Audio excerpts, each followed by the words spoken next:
She mocked a disabled man, refused to apologize, and brushed off critics, until Kash Patel quietly exposed everything she didn't want the public to see. It wasn't the first time a politician made a careless comment, but this one hit differently. The clip was short, just under 20 seconds. Jasmine Crockett stood in front of a mic at a human rights campaign fundraiser in Fort Worth, Texas. Her tone was sharp, and she was mid-rant about Governor Greg Abbott's stance on LGBTQ rights.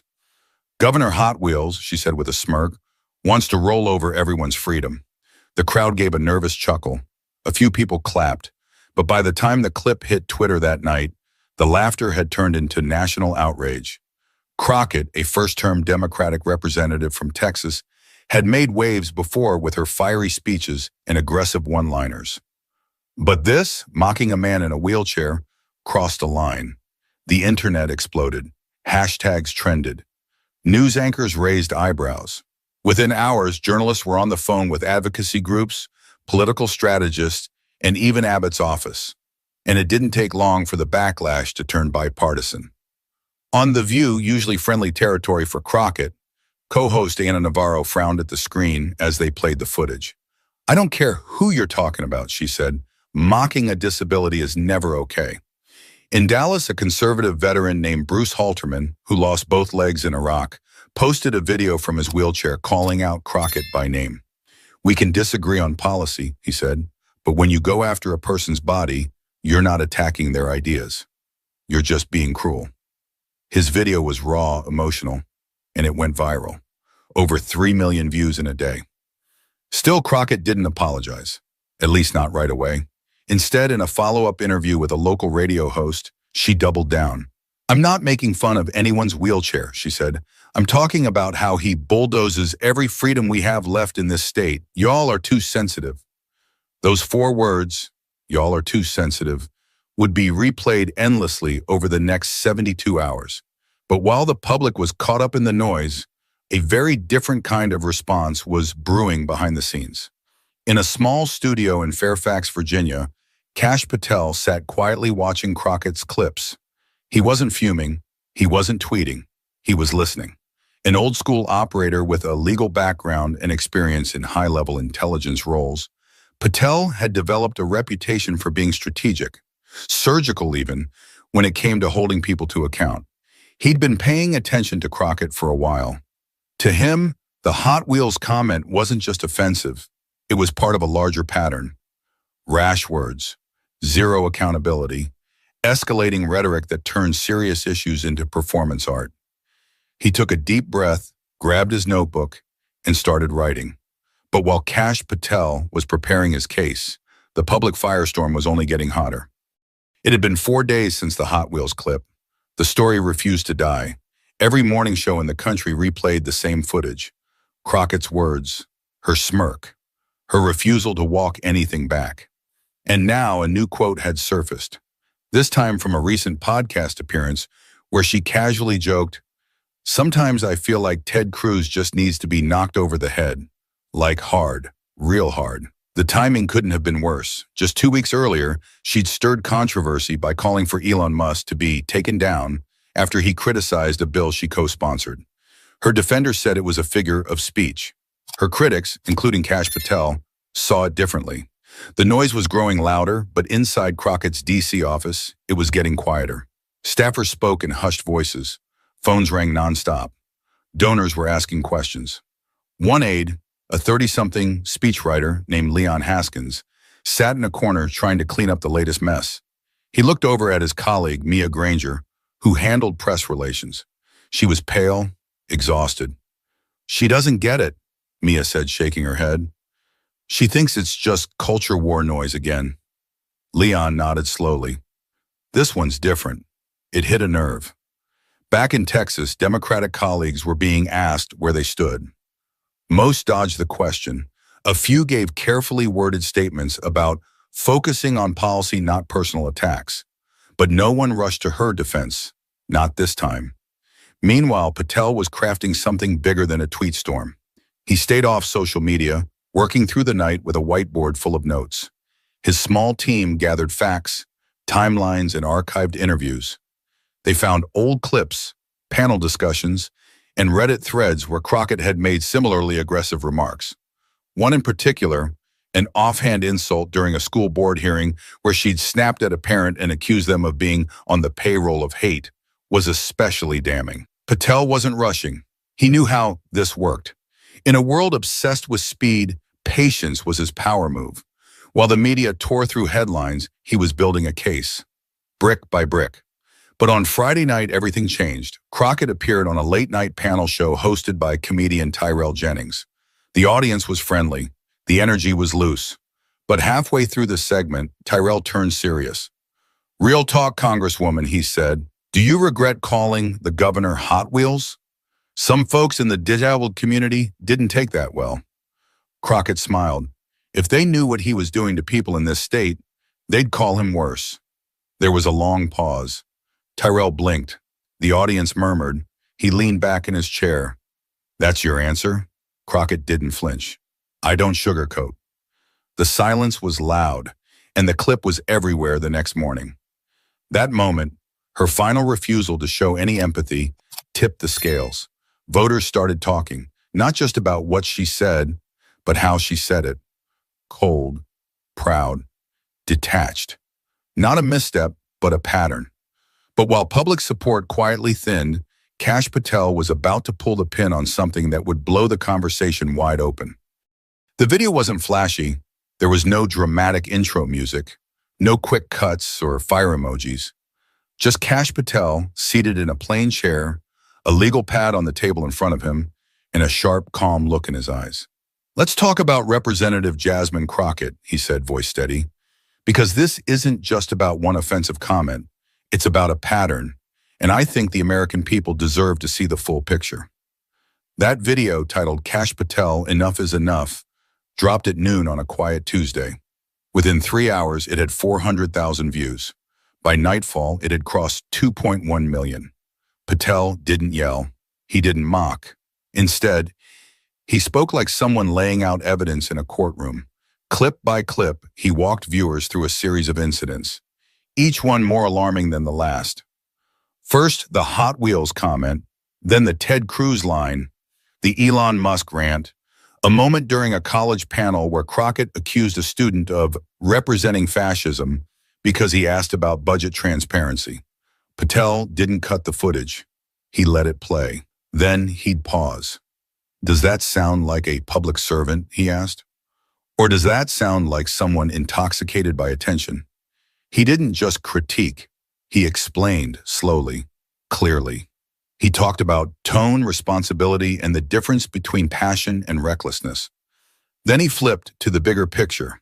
You can't govern if you're constantly dividing.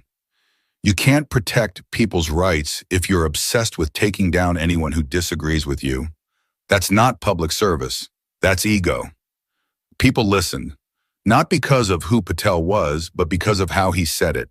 He wasn't trying to go viral. He was trying to be heard.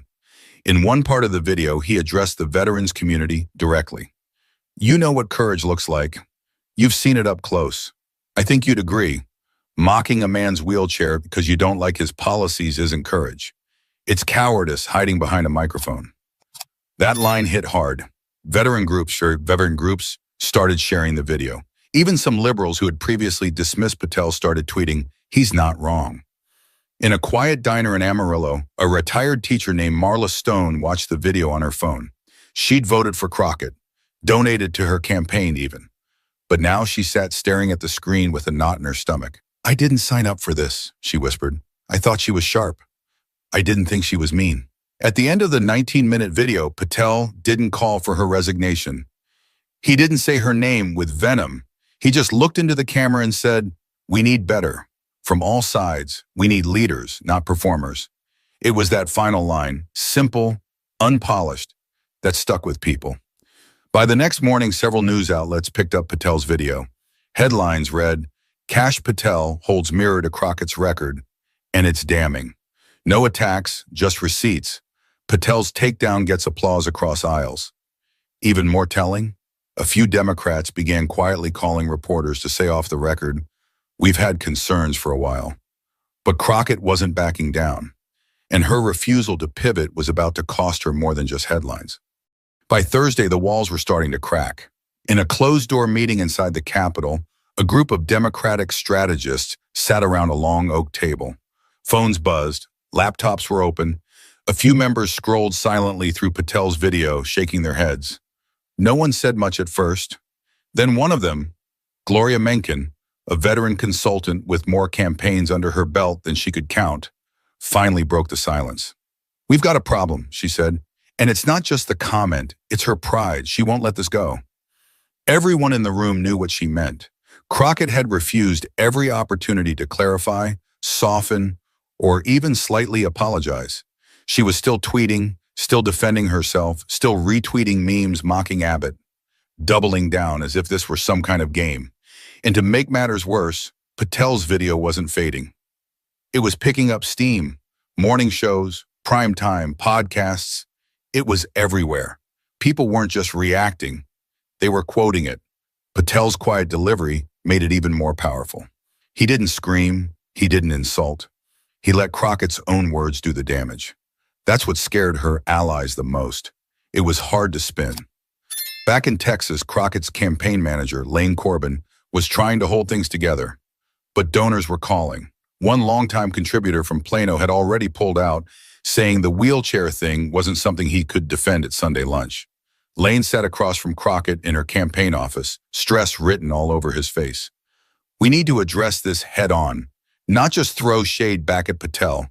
He didn't make this about him." Crockett was unfazed.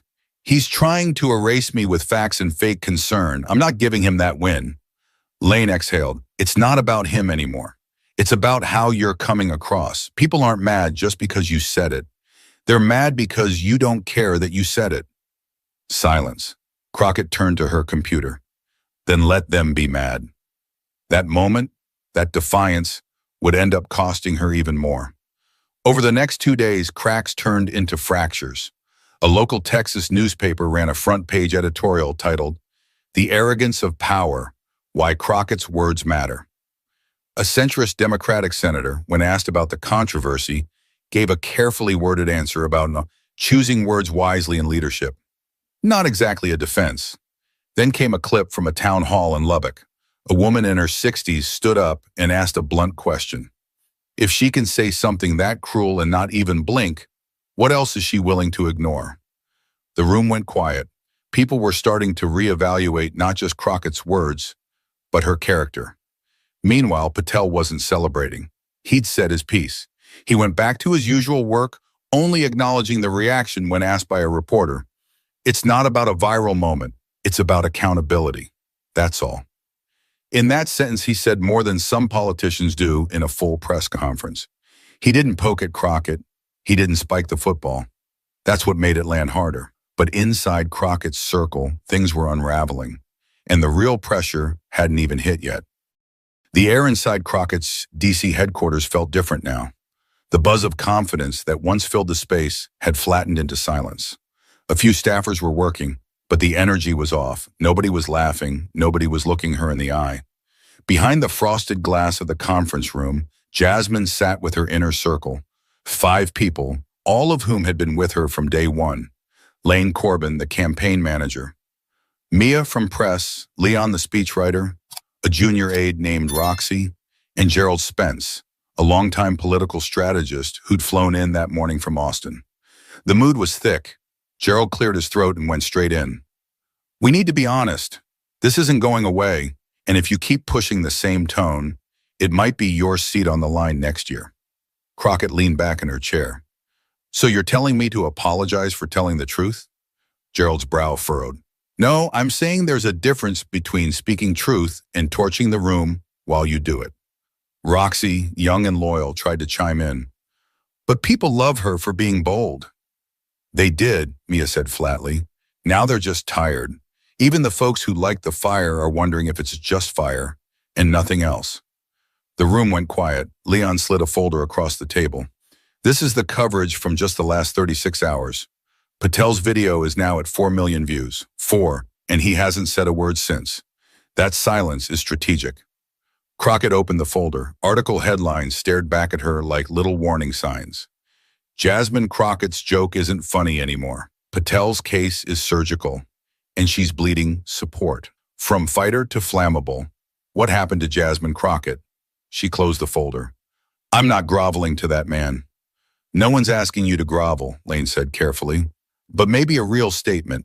From the heart, not a tweet, not a joke, just honesty. Crockett looked around the room. You all think I've gone too far? Nobody answered right away. Then Mia spoke up. I think you forgot that words don't always make you powerful. Sometimes they just make you noisy. The sting in her voice landed like a slap. Crockett didn't respond. She stared out the window at the street below. People walked by, umbrellas open against the drizzle, carrying coffee, holding briefcases, probably not thinking about her at all. That bothered her more than the headlines. Outside the room, staffers glanced up as the door opened. Crockett walked out without a word and disappeared into her office, door clicking shut behind her. Inside, Gerald sighed. If she doesn't shift course soon, she's handing Patel the legacy while she's still in office. Leon looked up from his laptop. She still doesn't understand. It's not the joke, it's the pride. But pride wasn't Crockett's only problem. Her next public appearance would make things even worse. The auditorium at Southern Methodist University in Dallas was nearly full. It wasn't a rally, but it was supposed to be a moderated town hall, part of a statewide listening tour. But with everything brewing online, the media had shown up in force. Cameras lined the back wall. Journalists sat with notebooks open. Everyone waited to see if Jasmine Crockett would finally address the growing backlash. She walked on stage wearing navy blue and a tightly set expression. Her team had gone back and forth on how she should handle the event. Lane suggested a short, direct statement at the top. Mia had drafted something neutral, grounded in responsibility. But Jasmine scrapped it all. She wanted to speak off script. The moderator, a local news anchor named Ronita Bell, opened with a few softball questions. Crockett answered crisply, maybe even a little too sharp. But as they approached the 15-minute mark, Ronita shifted in her seat. There's something we can't avoid talking about, she said gently. The comments made last week about Governor Abbott, the public reaction, the Patel video. I think everyone here, regardless of where they stand, wants to hear from you directly. Do you regret using that phrase? Crockett inhaled. She glanced out at the crowd. Phones were up, eyes were fixed on her. I regret, she said slowly, that people are more outraged by words than they are by policies that ruin lives. There was a long pause. She went on. Let me be clear. I don't care what chair Greg Abbott uses. I care about the bills he signs, the harm he causes. If that offends people, maybe they're not offended enough by what he's actually doing. A few people clapped, scattered, hesitant, but the silence in the room was heavier. Ronita leaned forward. So, just to clarify, that's not an apology? I don't apologize for calling out oppression, Crockett replied, even if I do it in a way that makes people uncomfortable. That was the clip, the one that would go viral, not because it was fiery, but because it felt out of step. The wrong tone, the wrong moment. Backstage, Lane rubbed his temples. She just handed Patel another headline. And she had. By the next morning, the clip was everywhere, but something had changed. Even some of her usual supporters, progressive outlets, social justice influencers, started using words like arrogant, reckless, self-absorbed. One activist tweeted, I believe in boldness, but this ain't bold, it's blind. Kash Patel, meanwhile, said nothing. No response video, no tweets. He stayed silent, and somehow that silence made his case louder. The restraint made him look composed, while Crockett looked like she was spinning. In one powerful segment on a morning talk show out of Tucson, a roundtable of Black and Latino veterans discussed the controversy. One of them, a retired Navy officer named Darrell Whitlock, said it plainly, you don't get to lead people if you can't lead yourself. Another added, you can be right about an issue and still dead wrong in how you treat people. By that weekend, the question wasn't whether Crockett had stumbled, it was whether she could recover it all. But before she could even think about redemption, someone else stepped forward, and what they revealed would take the scandal into new territory. Sunday morning brought another unexpected twist. Out of all the people to step forward, no one expected it to be Elijah Brennan, a former campaign staffer who had worked with Crockett during her early run for state office.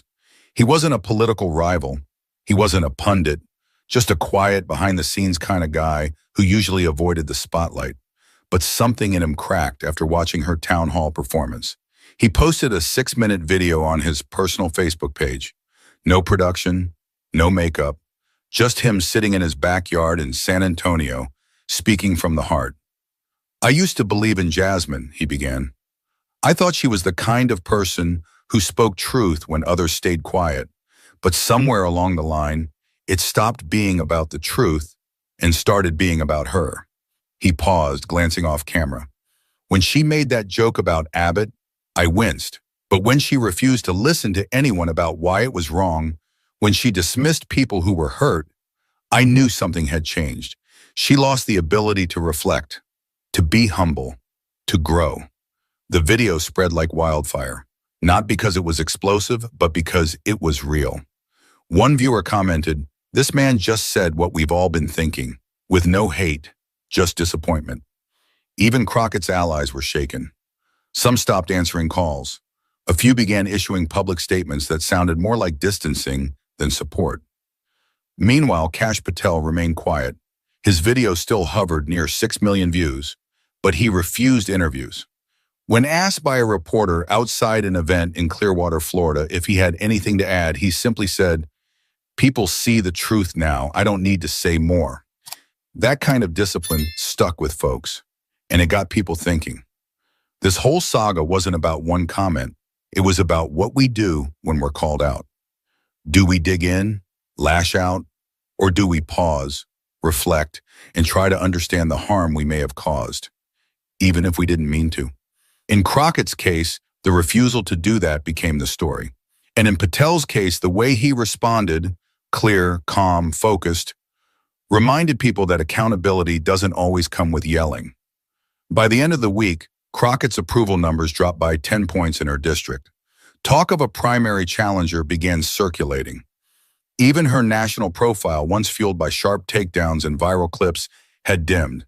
Not because she got silenced, but because she silenced herself with pride. A voter named Denise Garrow from Waco said it best in a local op-ed. Jasmine could have owned her words. Instead, she let them own her. There's a lesson in all this, one worth repeating. It's not about being perfect. Politicians are human. People say dumb things. They mess up. But what separates a leader from a loudmouth isn't just policy. It's humility. It's being able to say, "Yeah, I got that one wrong." And when someone like Kash Patel steps forward with facts, not fury, it reminds the rest of us that truth doesn't need a megaphone. It just needs clarity. So the next time you see someone in power, shrug off harm with arrogance, ask yourself, do they want to lead or just be seen? Because how a person handles criticism speaks louder than any speech. And that's what this whole story comes down to. Words matter, but character matters more. If you found this story compelling, thought-provoking, or worth sharing, make sure to subscribe. These are the conversations we need to have, not just about politics, but about who we choose to represent us. The microphone is powerful. Let's make sure the right people are holding it.